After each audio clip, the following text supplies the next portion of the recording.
Arsenal just doesn't know when to quit. Another very, very important win for Mikel Arteta's side as they beat Bournemouth 2-3 in a very, very close contested match.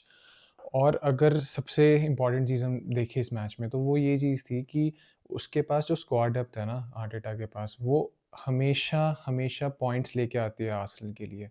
और ये बात मैंने पहले भी बोली है कि इनफैक्ट जब सीज़न स्टार्ट हुआ था उस टाइम ये चीज़ आई नोटिस्ड एंड मैंने ये चीज़ बोली थी कि आर्सेनल की जो स्क्वाड डेप्थ है वो सबसे ज़्यादा स्ट्रॉन्ग है and this will be the difference that they win the title this year और नॉट। क्योंकि पिछले सीज़न उससे पिछले सीज़न बैक टू बैक ये चीज़ें होती रही है कि की मोमेंट्स में आर्सेनल को इंजरीज़ होती थी and they didn't know how to cope up with that. जैसे पिछले मैच में Rice was not there and you know how impactful of a player Rice is because he delivered two great goals yesterday. He was the one who won this match for Arsenal. He was the match winner. और वो पिछले match में नहीं था but quality में drop off नहीं आया फिर भी बिल्कुल भी।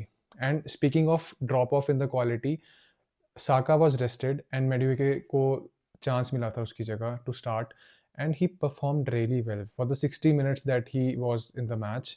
ही really troubled Bournemouth through the wings.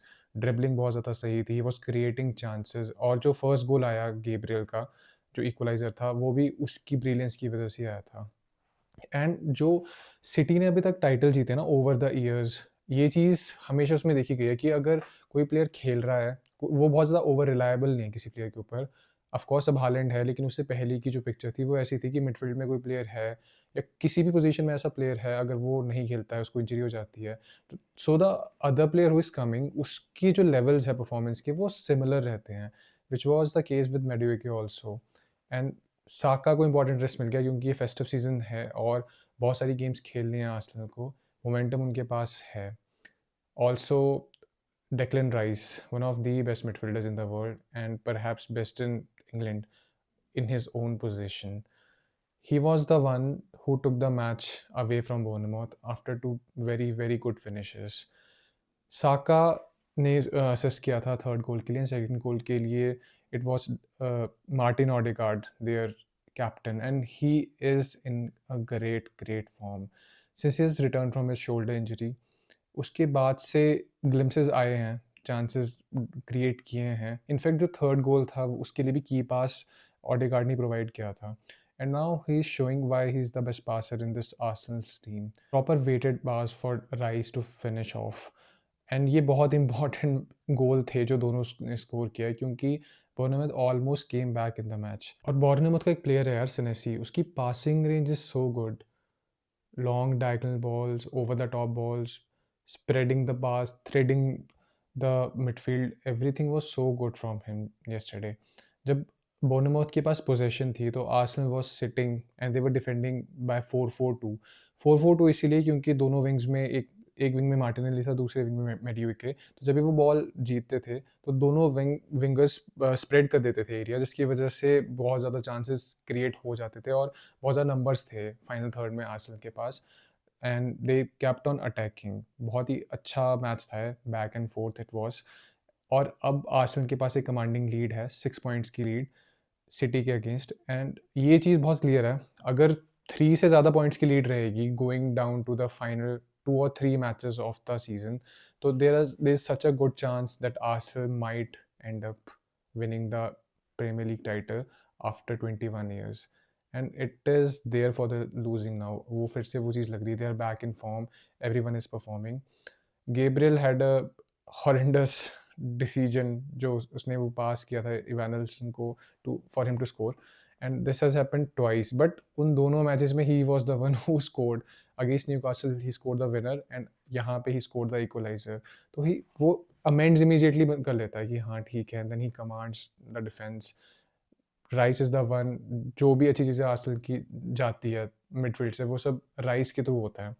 And then Odegaard brilliant on the ball, a very good passer, Saka dribbling, Madueke was so good. Even Martinelli जितना उसके पास चांसेस मिले जिस साइड से वो अटैक कर रहे थे, जब भी वो अटैक कर रहे थे आर्सेनल, तो he was providing good input, उसका इनपुट भी बहुत ज़्यादा सही था।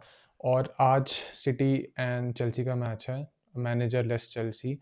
Pep Guardiola would love to take 3 points and put pressure on Arsenal back again because if they win, 3 points का gap आ जाएगा and 3 points का gap is not a big gap. One lapse, one draw match or anything and City can leap over. और City की ये चीज़ है कि एक बार अगर वो लीड में आ जाए तो उनसे वो लीड वापस लेना इज़ अ मैमथ टास्क। तो बहुत ज़्यादा अच्छी बात होगी आर्सेनल एंड मिकेल आर्टेटा के लिए कि अगर वो if they keep racking up victories back to back, ये बहुत ज़्यादा इम्पोर्टेंट है, स्पेशली इस स्टेज पे जहाँ पे देयर विल बी 2 और 3 matches in space of 10 days, 11 days, cup matches शुरू हो रहे हैं। They are also in the semifinal of the Carabao Cup. और इस बार बहुत अच्छा चांस है कि वो डबल ट्रॉफीज़ जीत सकते हैं। Arsenal have such a good squad and City are challenging them, but Arsenal are the one who look comfortable right now. मैंने कुछ टाइम पहले ट्रोसार्ड की बात की थी कि he has been the most impactful attacker for Arsenal this season and he was nowhere in the match, he was not starting, but जो impact है, जो क्वालिटी है, वो बिल्कुल ड्रॉप ऑफ नहीं हुई and this is the one reason that Arsenal will win the title this season. If it has to be done, it has to be done only in this way. Derby football is one of the best things in club football. कोई भी local derby हो, second division, third division, could be anything, could be top clubs playing in the Champions League, जैसे Atletico Madrid, Real Madrid, any team, any derby, it is always a special occasion. और ऐसी एक derby है, Catalonia derby, played between Barcelona and Espanyol. काफ़ी time बाद बहुत ज़्यादा anticipated derby थी ये वाली, क्योंकि Joan Garcia has moved from Espanyol to Barcelona और बहुत ही हॉस्टाइल एटमॉस्फेयर होने वाला था जो कि था। एस्पेनियोल ने अपने दोनों एंड्स पे ग्राउंड के गोल के पीछे सेफ्टी नेट्स लगाए थे so that some object should not be fallen into the ground, जिसकी वजह से गार्सिया इंजर्ड हो या कुछ भी हो, क्योंकि एटमॉस्फेयर इतना ज़्यादा हॉस्टाइल होने वाला था। नॉट ओनली दैट, बट जो लीग पोजीशन थी एस्पेनियोल की before the game, they have 33 points from 17 matches and they were in fifth, and this was their best start since 1995. But also a key stat was कि they have not beaten Barcelona since 2009. So it has been a very very long time कि उन्होंने उन्हें नहीं हराया है।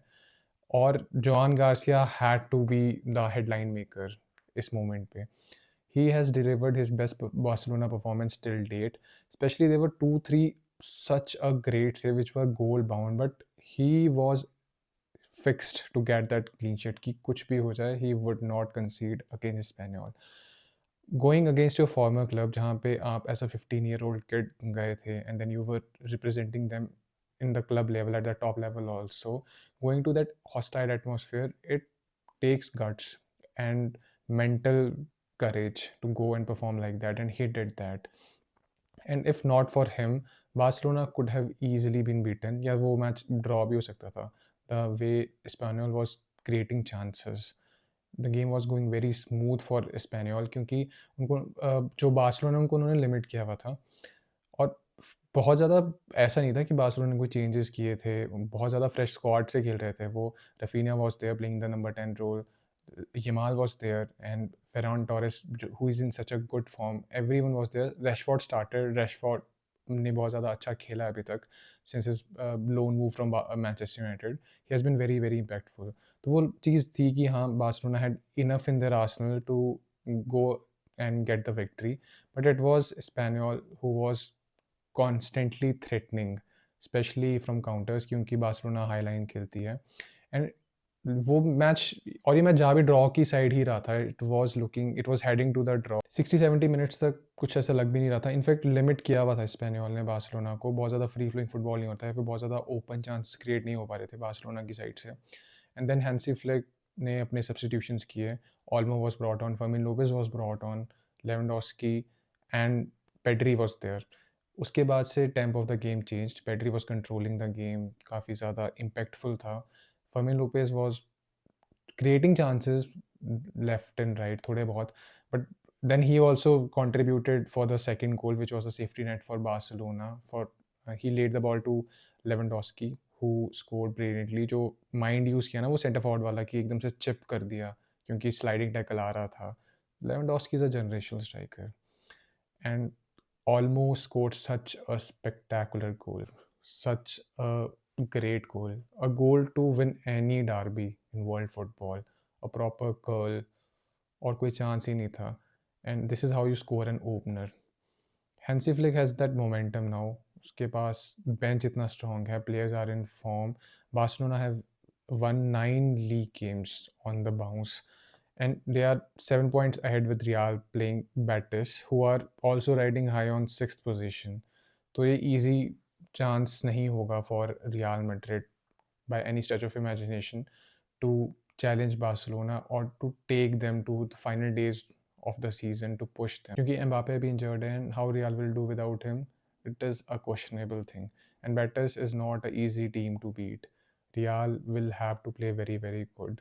So अभी तक तो ये लग रहा है कि Barcelona is set to retain their crown unless until something remarkable happens down the line.